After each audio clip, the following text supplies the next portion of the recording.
ready! GMA Weather, serbisyong totoo ng GMA News. Mataas po ang posibilidad ng thunderstorm dito sa Metro Manila ngayong Miyerkules. Base po yan sa datos ng The Weather Company, inaasahan po ang ulan mamayang hapon. Sa kabila niyan, maalinsangan pa rin po ang ating mararanasang panahon. Umaga pa lang po, magkakaroon na ng pag-uulan sa Mimaropa Region. Thunderstorm sa hapon ang mararanasan muli sa nalalabing bahagi ng Luzon.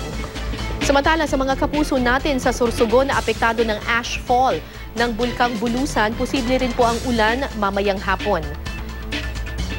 Iba't ibang bahagi naman ng Visayas ang uulanin din, mga kapuso. Narito naman na magiging lagay ng panahon ngayong araw sa Mindanao. Makakaranas po ng thunderstorms ang malaking bahagi nito.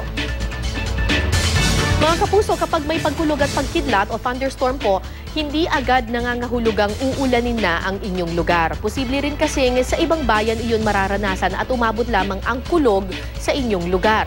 Sabay na nangyayari ang kulog o thunder at ang kidlat o tinatawag na lightning sa Ingles.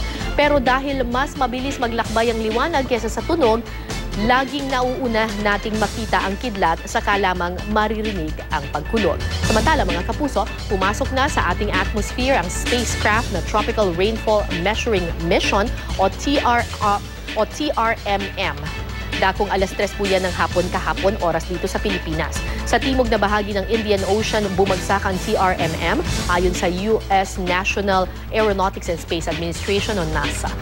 Wala umanong naiulat na pinsala. Yan ang latest mula sa GMA Weather. Magplano para sigurado, I am ready.